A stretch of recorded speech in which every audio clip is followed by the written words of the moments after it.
네, 오래간만에 주일 오후에 잠언 강의를 하게 되었습니다. 잠언은 여러분들이 늘 동일한 주제를 생각하시면 되죠. 하나님께서 당신의 백성들이 이 세상을 살아갈 때 어떻게 살아가는 것이 하나님의 백성답게 살아갈 수 있느냐, 또는 하나님의 지혜를 받아 하나님의 지혜롭게 살아갈 수 있느냐라는 그러한 대답을 해주고 있는 지혜책이죠. 그래서 잠언 말씀들은 여기서 하나님이 깨닫게 해주는 지혜는 뭘까? 라는 질문을 가지고 한 구절 한 구절 읽으면 그 안에 중요한 또 에키스의 메시지가 또 우리에게 들려지곤 합니다. 오늘 24장 26절 한 구절 먼저 같이 다시 한번 읽어볼까요? 시작. 적당한 말로 대답하면 입맞춤과 같으니라. 적당한 말, 이 적당한, 보통 요리 방송이 요즘 참 많은데, 소금 얼마나 쳐요? 적당하게. 또 뭐 고춧가루 얼마나 쳐요? 적당히. 불색이 어떻게 해요? 적당하게. 그렇게 많이 쓰고 있잖아요. 적당하다는 게 참 애매하죠. 애매해요. 그래서 그냥 그때 맞춰서 경우에 따라 이렇게 좀 변하게, 유연하게 할 수 있는 말, 이렇게 우리 국어적으로는 이해가 되는데 원어는 그게 아닙니다. 적당한 말은 바르고 정직한 말이에요. 바르고 정직한 말. 때로는 바르고 정직한 말은 친구한테 아픈 말도 해줘야 되는 거죠. 네가 이거 잘못 가고 있는 것 같아. 너 이거는 그만두고 나와야 돼. 너 이렇게 한 것은 잘못된 것이니까 고쳐야 돼. 이게 적당한 말 속에 들어갈 수 있는 거예요. 물론 잘하는 말에 대한 칭찬과 격려도 들어가지만 잘못되었을 때는 잘못되었다고, 옳으면 옳다, 그러면 그르다, 이걸 분명하게 해주는 말이 적당한 말의 원어예요. 그러니까 바른 말, 정직한 말이 이 원뜻인데요. 입맞춤과 같다. 입맞춤은 좋아하는 사람, 친밀한 사람과 하는 행위죠. 그래서 친구에게 적당한 말을 내가 한다. 이거는 이 친구와는 참된 우정을 갖기를 원한다 라는 게 되고요. 내가 사장님에게는, 또는 사원에게 내가 적당한 말, 정직하고 바른 말을 진실되게 말한다. 그러면 나는 그 회사에 오랫동안 충성하고 좋은 관계로 맺고 싶습니다. 이거죠. 사원이 물건이 잘못되고 하자가 있고 얼마 안 돼서 몇 년 안에 들통나서 제품에 이번에 보니까 참 혹시 이 문제에는 이 나쁜 성분이 있다는 것을 알아도 검사를 안 하고 그냥 넘어가고 하는 그런 문제들이 있잖아요. 나중에 터질지도 모르는데 이거를 얘기하고 있지 않다? 이 회사 얼마 후에 망해도 상관없다, 이런 것이죠. 내가 이 회사에 충성하겠다 그러면 정직하고 바른 말을 해야 돼. 내가 이 친구와 오랜 우정, 참된 우정을 오래가고 싶다? 그럼 정직하고 바른 말을 해 주어야 그 친밀감이 오래 가는 것이죠. 요즘 하도 사건, 사고들이 많고 해서 여러분도 다 아시지만 최근에 서울 지하철 사고들이 계속 연달아 여러 번에 있어서 그 거의 비정규직 청년들이 그 문에 또 고장 수리하다가 지하철에 치여서 사망하는 사고들이 있었습니다. 여러분도 뭐 들은 분 계시겠지만 처음에 그 작업 지시를 고쳐서 2인 1조로 작업을 했다. 원래 원칙이라고 해요. 그런데 하도 일이 바쁘니까 그 원칙대로 못 지키고 혼자 가다 보니까 그런 사고 위험에 대비할 그러한 여건이 현저히 떨어지게 되는 거죠. 또 그 사고의 원인이 개인에게 있는 것처럼 그가 작업하다 전화통화를 했기 때문에 지하철이 들어오는 것을 보지 못한 개인의 실수다. 이런 그 보도들이 나왔지만 나중에 그것이 다 정직하지 못한 말이었다라는 것이 드러났습니다. 진접의 그 남양주 거기에 공사하다가 대규모 폭파 사고로 여러 명이 죽고 다치게 되었을 때 그 원청 회사가 포스콘과 국내의 최고의 유명한 그런 철강 회사였는데 거기서도 이것은 우리가 원청이고 하청의 일이니까 그의 죽은 것도 가족에게 알리지 않는 것도 하청업자의 책임이고 거기에 또 담배를 피워서 그것이 화재의 원인이 되었다. 이런 식으로 그 책임 전가를 하청업체나 또는 그 일용 즉 노동자들에게 돌리는 그런 모습을 보여서 그것이 나중에 아닌 것이 드러나고 그리고 책임 있는 그러한 회사의 자세가 아닌 비판들이 많이 일어서 국민들의 신뢰와 존경을 한 번에 잃어버리게 되는 그러한 사건이 되었습니다. 국가 지도자 또는 정치인, 행정관료, 법조인 또는 경제 지도층에서는 바른 말, 정직한 말을 하는 것이 참된 지도자로 남는 일이고 그것이 지혜라고 얘기를 합니다. 국민들에게 참된 신뢰를 가지려면 실수가 있을 때 바로 그 잘못을 인정하고 시인하는 그것이 정직한 것이죠. 그러면 얼마든지 우리 국민성이 좀 너그럽잖아요. 그리고 그것이 뭐 단점도 될 수 있지만 잘 잊어버리잖아요. 그러니까 진실된 사과와 그리고 회개를 하고 그에 대한 어떤 대가를 겸허히 받아들이려고 하면 저나 우리 백성들, 국민들이나 대부분 또 잘 잊어버려주고 받아주는 그런 것인데 그거를 하지 못함으로 돌이킬 수 없는 그러한 불명예와 그러한 모든 것을 잃어버리는 것으로 끝나는 것 같아요. 축복합니다.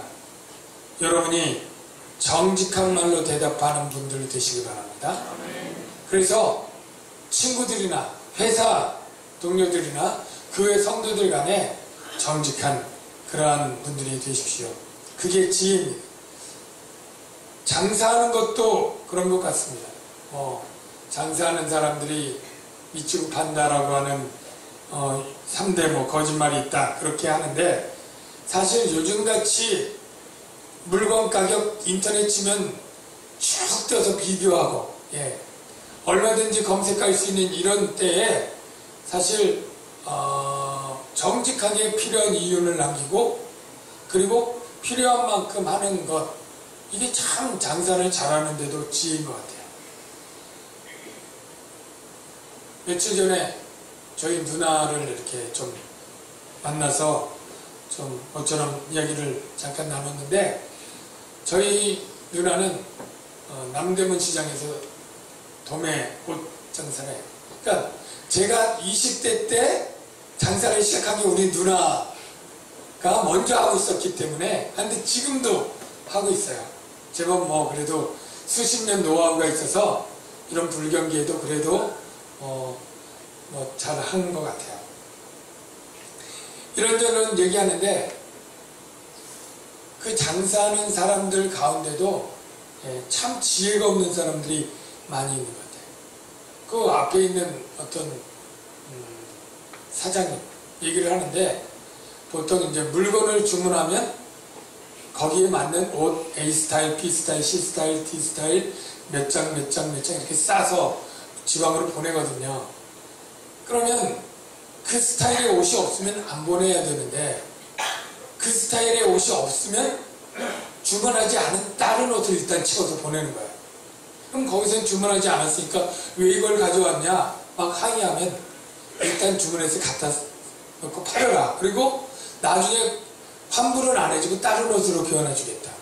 뭐 이런 식으로 장사를 하는 거예요. 그러니까 당장은 어떻게든 옷을 막 넘겨서 팔지만, 그렇게 장사하는 그 사람이 그 소매상들에게 좋은 인상을 가질 수가 없죠. 환불을 해줘도 그 3만원, 5만원 없다고 계좌로 보내줄 테니까 뭐 이렇게 해서 계좌로 보내준다 그러고 바로 안 보내주고 오래 지지고, 이러한 일로 조금 해서 장사를 한다고 하는 얘기를 하더라고요. 참 지혜 없는 사람 아닌가 그런 생각을 해요. 우리가 당장 이득을 봐도 신뢰를 잃으면 사업이든 정치든 무엇이든 성공할 수 없는 것이죠. 정직한 것이 느려도 참으로 견고하고 튼튼한 신뢰를 쌓고 좋은 관계를 맺게 되는 줄로 믿습니다. 성도들 간에 말할 때, 정직한 말을 할 때 칭찬과 아첨을 보면 당장은 똑같아요. 겉으로는 참 좋습니다, 참 멋지십니다, 참 훌륭합니다. 이게 칭찬인지 아첨인지 지금은 몰라요. 그런데 칭찬은요, 내가 그 사람한테 참 좋습니다 라고 얘기를 했다면, 다른 시간에 다른 사람에게 그 사람 참 좋은 사람입니다, 똑같아요. 그 시간에 그 옆에서 한 말이나 다른 시간에 다른 사람 앞에서 한 말이나 앞담하나 뒷담하나 똑같은 거예요. 아첨은 앞에 했던 말하고 뒷담하고 다른 거예요. 그 앞에서는 참 좋습니다 라고 얘기하고 다른 사람한테 가서 그 사람 좋은 거보다 나쁜 게 더 많아 이렇게 얘기를 할 수도 있고요. 참 멋집니다 라고 얘기하고 딴 사람한테 그 정도 안 멋진 사람이 있으면 나와보라고 이렇게 얘기할 수 있죠. 참 훌륭해, 정말 그렇게 생각해? 농담도 못해? 뭐 이럴 수도 있고요. 우리가 칭찬은 고래도 춤추게 한다라는 말을 잘 알죠. 근데 아첨은 오히려 기분만 상하게 만들죠. 그래서 저도 참 칭찬에 인색하고 한데, 칭찬에 인색한 이유가 있어요. 뭐냐면 게을러서 그래요. 칭찬하는 게 사실은 그냥 생각 없이 막 하면 다 해요. 근데 그렇게 했다가는 잘못된 칭찬을 내가 얼마든지 할 수가 있어요. 칭찬하려면 그 사람을 잘 분석하고 정말 그 사람이 칭찬받을 일 다 있어요. 그런데 그걸 연구하고 분석해서 정확하게 칭찬해 주려면 시간과 머리를 잘 써서 잘 찾아줘야 돼요. 이 사람은 정말로 눈이 예쁜데 그냥 탁 보고 귀가 예쁩니다 이러면 이 사람이 난 눈이 예쁜데 저 귀가 예쁘다고 한 게 날 제대로 보지 않고 그냥 입에 바른 말 하냐 이렇게 들통날 수도 있는 거거든요. 여러분이 정직한 말을 하려면 수고와 노력이 필요합니다. 그리고 저 사람을 칭찬해 주려고 하면 그 사람의 모든 걸 분석해서 저 사람이 장단점이 있잖아요. 정말 장점과 잘하는 점을 잘 분석하고 칭찬해주면 정말 그 사람이 기뻐요. 힘을 얻고 그 장점과 칭찬받은 점이 더 상승하고 더 개발이 되죠. 그래서 잘못된 칭찬을 하려면 안 하는 게 오히려 나을 수도 있어요. 그래서 그냥 게으르지 않고 잘해서 여러분들이 다 바른 칭찬들을 잘 하는 분들이 되시길 축복합니다. 자, 그 다음에 27절 읽어보겠습니다. 시작. 내 일을 밖에서 다스리며 너를 위하여 밭에서 준비하고 그 위에 내 집을 세울지니라. 이 말은 내 집을 세운다, 이 말은 집 짓는 얘기가 아니겠죠? 예. 가정을 세우는 걸 얘기해요. 가정을 세우는. 그런데 가정을 세우려면 내 일을 밖에서 다스리라, 너를 위하여 밭에서 준비하라. 예. 열심히 준비하는 것이 지혜예요. 가정을 세울. 지금도 만만치 않지만 이 당시에는 노골적으로 남 총각이 신부를 데려오려면 신부집에 뭘 줘야 돼요? 지참금을 줘야 돼요. 지참금. 지참금을 주고 데려와야 되고, 약혼한 다음에 바로 못 데려오고 1년 정도 유대인들은 걸리는 게, 약혼한 다음에 빨리 가서 처소를 준비해야 돼요. 집을 장만해야 돼요. 남편 쪽에서. 오늘날에는 뭐 같이도 저 장만도 하고 남편이 주로 하기도 하지만 여자 쪽에서 보태기도 하잖아요. 근데 이 유대 그때 문화는, 이때는 남편이 지참금도 내고 남편이 처소도 만들어야 돼요. 예수님께서 이 땅에 오셔서 새 언약을 맺고 이제 내가 너희와 그리스도의 신부로 한 다음에 그 다음에 어디로 가시죠? 하늘로 가시죠. 가시면서 뭐라 그래요? 내가 처소를 예비하러 가노니 내 아버지 집에 거할 곳이 많도다. 이게 유대의 결혼 문화랑 아주 밀접한 거예요. 신랑은 아내와 약혼하고 그리스도 교회, 그리고 직장만 하러 가고 나중에 집이 다 완성되면 다시 와서 신부를 데려가는 거예요. 예수님도 그리스도의 교회 신부를 지금 약혼 상태예요. 하늘의 처소가 예비가 되면 신부를 데리러 재림하러 오시는 거죠. 여기에서는 결혼뿐 아니라 예비하고 준비하는 것이 지혜다라는 거예요. 우리 그리스도인들이 때로는 준비하고 예비하는 것을 오히려 믿음 없는 것처럼 얘기하는 분들도 있어요. 그래서 예를 들면 전에 제가 잠깐 있었던 목사님은 자동차를 타는데 보험을 안 들어요. 왜 안 듭니까? 하나님께 믿고 기도하면 되는데 그 보험금을 왜? 근데 사람이 그리스도인들도 많이 사고를 낼 수도 있고 당할 수도 있잖아요. 보험을 안 들고 나서 사고를 내고 그냥 나는 없으니 배째라, 나는 그냥 감옥에 가겠다. 이건 사랑이 아니죠. 예? 우리가 그 미래에 있을지 모르는 피해자를 사랑하면 내가 있는 돈 지금 줄여 쓰더라도 그를 위해서 나도 사랑하고 내 가족도 사랑하고 그 피해자를 사랑하기 위해서 이거를 보험을 예비로 준비하는 것입니다. 예. 기도가 유창하신 분들은 대표기도 나와서 안 보고도 이렇게 하던 습관과 그것을 할 수 있지만, 그러지 못한 대부분의 사람들은 준비를 해서 기도를 하는 것이 그것이 맞습니다. 예. 설교도 즉흥적으로 잘하시는 목사님도 있을 수 있지만 기도하고 연구하고 준비해서 하는 것이 지혜입니다. 우리 인생도 마찬가지예요. 수련회, 그냥 대충 짜고 가서 성령이 인도하는 대로 하지 천만에요. 성령이 인도하는 대로 맡길지라도 철저하게 준비는 하고, 그리고 성령의 인도가 있으면 그 시간, 타임, 스케줄이나 이런 것들은 유연하게 바꿀 수 있지만, 애당초 준비를 안 하는 것은 게으름에 대한 변명이기가 쉽습니다. 여기서 지혜는 뭐냐면, 집을 세우기 전에 그 집을 세울 수 있도록 열심히 네가 준비를 하고 그리고 세워야 된다. 괜히 아내랑 자식, 처자식 고생시키지 말고 준비해서 하라 라는 거죠.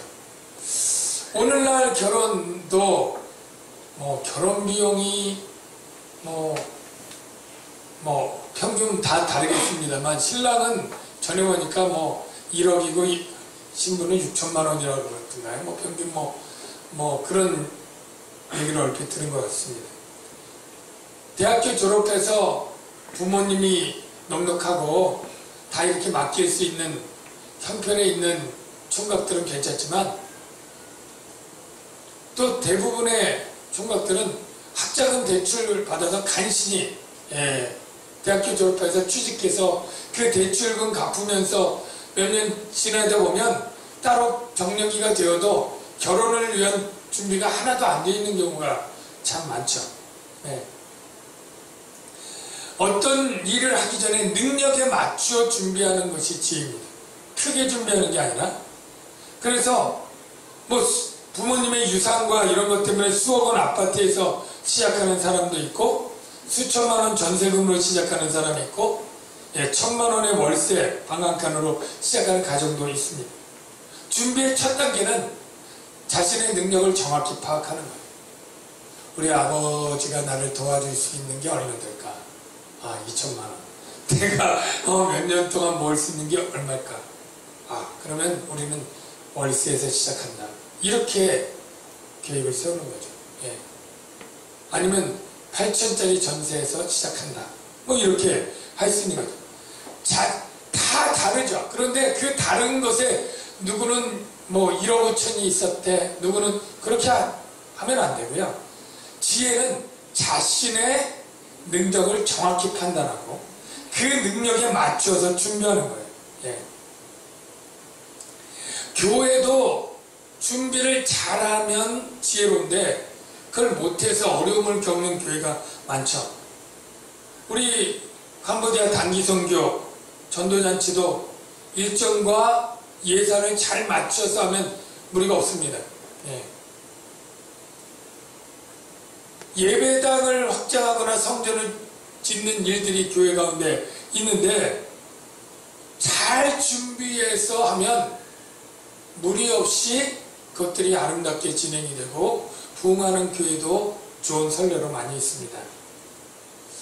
서울광역교회 제가 10년 동안 사역했던 교회인데 100억대는 예배당을 짓지 않고 확장을 했죠.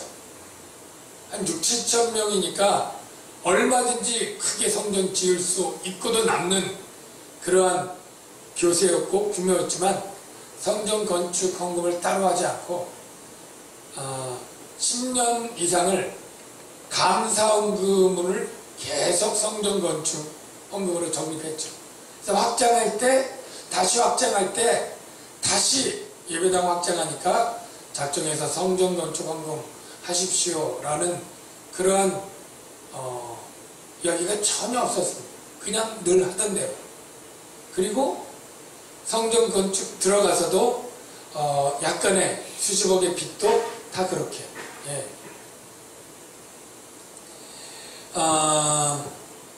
우리가 능력을 파악하고 능력 안에서 물론 열심히 하면서 준비하는 것, 그게 지혜입니다. 여러분의 가정에 능력이 있죠? 우리 교회에 능력이 있죠? 그 능력 안에서 결혼도 하고 예배당도 확장하고 이 모든 것들이 지혜롭게 돼야 될 줄로 믿습니다. 28절 말씀 볼까요? 시작. 너는 까닭없이 내 입을 쳐서 증인이 되지 말며 내 입술로 속이지 말지니라. 여기 까닭없이라는 표현이 정확히 원어를 분석하면 근거 없이예요. 근거 없이. 그런데 우리가 이 근거 없는 말들을 너무 많이 듣고 너무 많이 옮기는 일들을 합니다. 조금 지나간 사건인데 얼마 전에 장모 야구 선수가 자기 애인과 헤어졌어요. 박모 양과 헤어졌는데 이 박모 양이 화가 나니까 이 장모 야구 선수와 지난번 했던 카톡 내용 중에 이 연예인이고 또 그 치어리더인 어떤 사람의 험담한 거를 어디 한번 당해봐라 해서 SNS로 올렸어요. 그래서 그냥 이 뭐라고 하는 치어리더는 자기도 모르는 이 사람들이 속된 말로 참 성적으로 해픈 여자고 이런 굉장히 성적 비하의 얘기들을 막 한 것들이 그냥 올라가서 이슈가 됐던 적이 있어요. 가식이 된 거죠. 그게 최근에 판결되었습니다. 그 야구선수는 50경기 출장 정지, 벌금 2천만원, 연금 동결, 사회활동 120시간, 그리고 그건 해당 구단에서 받은 거고요. 법원에서는 700만원 벌금 그렇게 받고요. 여자는 징역 4개월, 집행유예 1년 이런 형을 받았다고 얼마 전 이렇게 뉴스에 나온 것 같아요. 좀 극단적이지만 근거 없는 카더라 통신이잖아요. 예? 누가 그랬다더라? 그래가지고 그 다음에 상처를 막 받고 막 따지면 아님 말고 이거죠. 예. 난 들었던 얘기야. 예. 성경에서는 근거 없는 말 하지 말라. 사실은 성경에 보면 원고가 하는 얘기 듣고 좀 이따 피고가 하는 얘기 들으면 반드시 다르다고 얘기를 하죠. 그런데 우리가 그렇다고 해서 원고 피고를 둘 불러서 대제신문 하지 않잖아요. 예? 아니 권사님 계신데 다른 권사님 와서 무슨 권사님이 이렇게 이런 짓을 했대.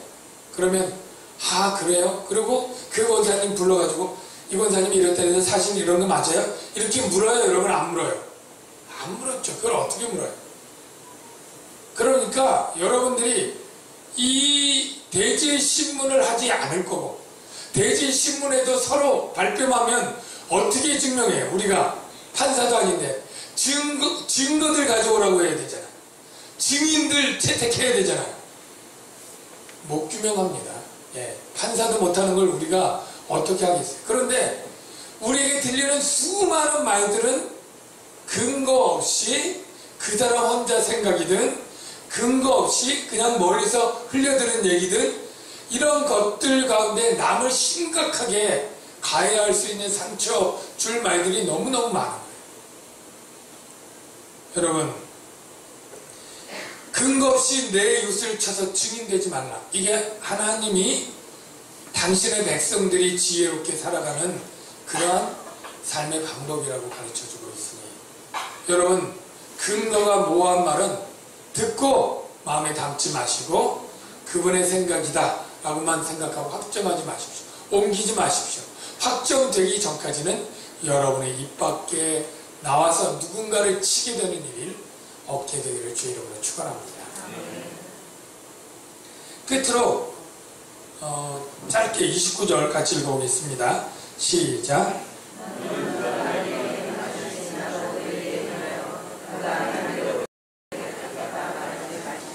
네, 그가 내게 행한 같이 나도 그에게 행한 대로 갚겠다. 예, 말하지 말라. 우리 구약에 이것을 한마디로 요약하는 경구 같은 게 있죠. 뭐죠? 뭐는 뭐로? 눈은 눈으로, 이는 이로, 대움은 대운 것으로, 상해는 상해로, 생명은 생명으로, 뭐 이런 비슷한 똑같이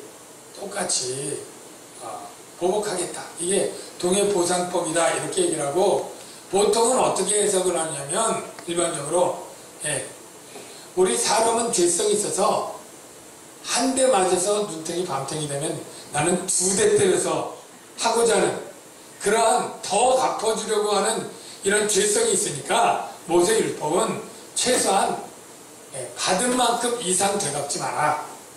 이렇게 이거를 은혜롭게 해석을 합니다. 그런데 이것을 우리가 보복하는 것은 성경에 참된 하나님의 뜻이 아니에요. 오히려 용서하고 참고 원수를 사랑하라. 오리를 가자고 하면 침리를 동행하고, 속옷을 달라면 겉옷까지 주고, 오른뺨을 치면 왼뺨을 돌리더라. 이게 주님의 말씀이잖아요. 그러면 이 법을 어떻게 적용하느냐면 보복법으로 아니라 보상 또는 배상으로 우리는 받아들여야 된다 라고 어느 신학 교수가 한 말이 저는 참 공감돼요.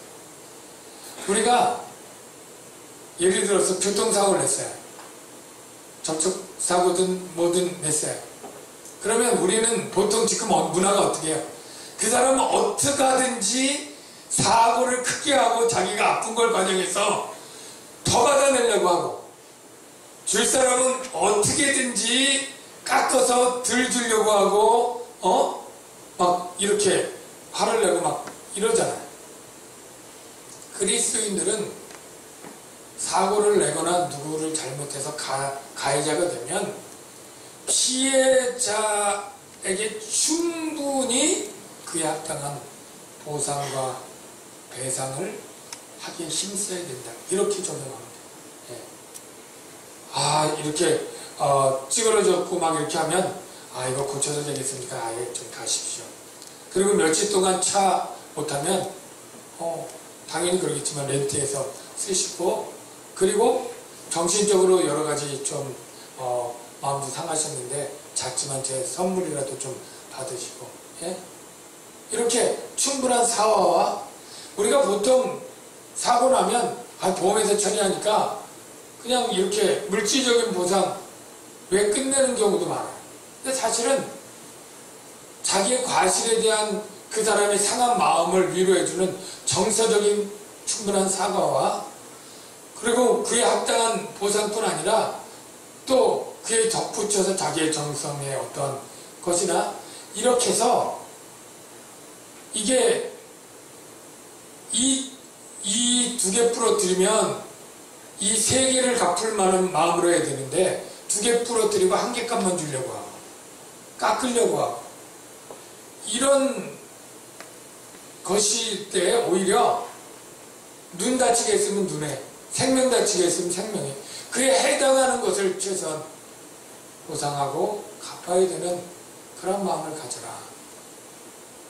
저는 우리 그리스도인들이 오히려 뺨을 맞으면 다른 뺨을 돌려야 된다고 하는 예수님의 말씀이 더 이에 해당이 된다고 생각해요. 보복법이 아니까 보상하고 배상하는 겁니다. 그렇게 살아갈 때 하나님이 내 백성들이, 내 자녀들이 참 나답게 잘 살고 있구나, 오래 참으시고 인자가 많으신 하나님처럼, 우리가 처음부터는 잘 안 될 거예요. 처음부터는 잘 안 될 거예요. 그러나 말씀 가운데 자꾸 훈련해서 그러한 삶을 살아나가는 저 여러분이 되시길 주의 이름으로 축원합니다. 이 잠시 기도하겠습니다. 이제는 우리 주 예수 그리스도의 명화, 하나님 아버지의 무한하신 사랑하심과 성령님의 교통하시는 은혜,